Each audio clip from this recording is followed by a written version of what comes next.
The biggest financial mistake most people make isn't picking the wrong stock. It's not having cash. And that one simple oversight will absolutely destroy you in the next crash. Think about it. Our entire financial world obsesses over portfolios.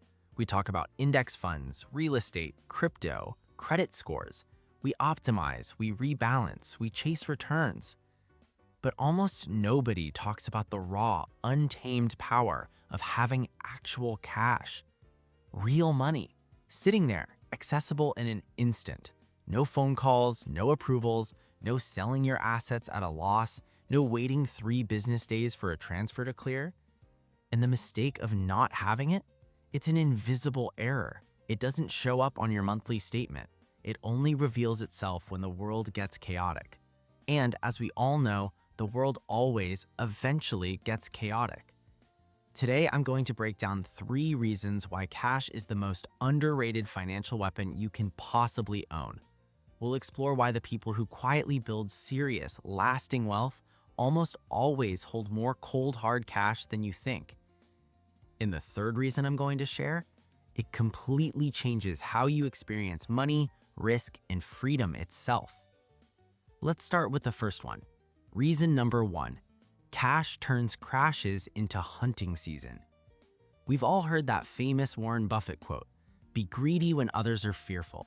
It sounds profound. It looks great on an inspirational poster, but in real life, it's almost impossible to follow. Here's what actually happens during a major downturn. The markets start to slide. Then they fall off a cliff, 30, 40%. Panic floods the headlines. Portfolios bleed red day after day. The term layoffs starts trending on social media. Your neighbor who works in tech suddenly looks a lot more stressed. In that environment, nobody feels greedy. They feel terrified.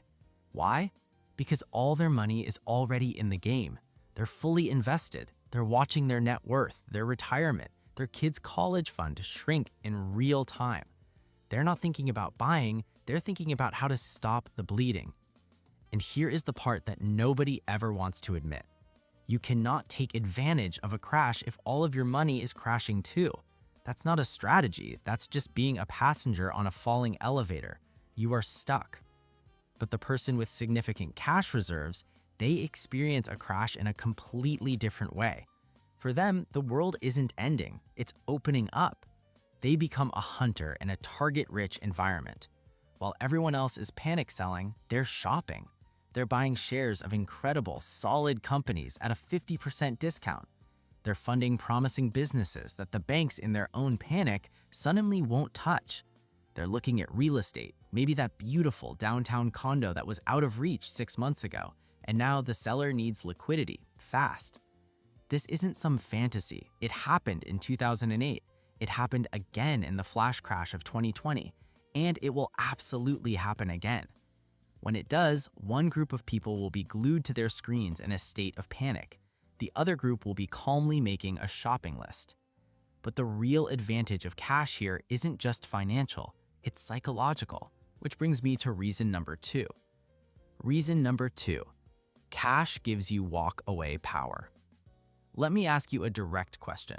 Just imagine this for a second. If you had 2 full years of your living expenses, every bill, every meal, everything, sitting in a simple, accessible bank account right now, how would you behave differently at work tomorrow?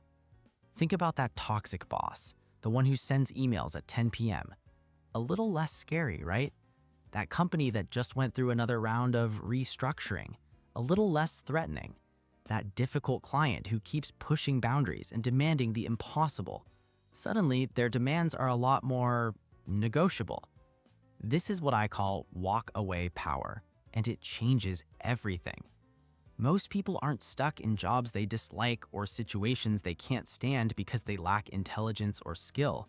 They're stuck because they lack liquidity. They are completely dependent on that next paycheck. They cannot afford a month of uncertainty, let alone a year. So they tolerate things they shouldn't. They bite their tongue. They say yes when they mean no. But here's the strange twist. When you don't need something, you instantly become more attractive. It's true in negotiations, it's true in relationships, and it's especially true in your career. Employers can sense that you are choosing to be there, not that you are trapped there. Business partners can sense you aren't desperate. That quiet confidence shifts the entire power dynamic in your favor. Ironically, having cash makes you more powerful in situations where money isn't even the topic of conversation. And here's a critical insight that most people miss. The highest earners are often the most financially fragile. You see someone making $300,000 a year, and you assume they're set. But often they're spending $295,000 a year just to maintain the lifestyle. The mortgage, the car payments, the private schools, the vacations. They look rich, but they cannot stop. The gilded treadmill they are on runs very, very fast. Meanwhile, someone earning half that, but who is sitting on a serious cash reserve, has true freedom. Because freedom isn't about how high your income is. It's about how many options you have. It's about optionality. Now, this is usually the point where the critics jump in. They say, but what about inflation? You can't just let your money sit there. Let's talk about that. Reason number 3, opportunity cost works both ways.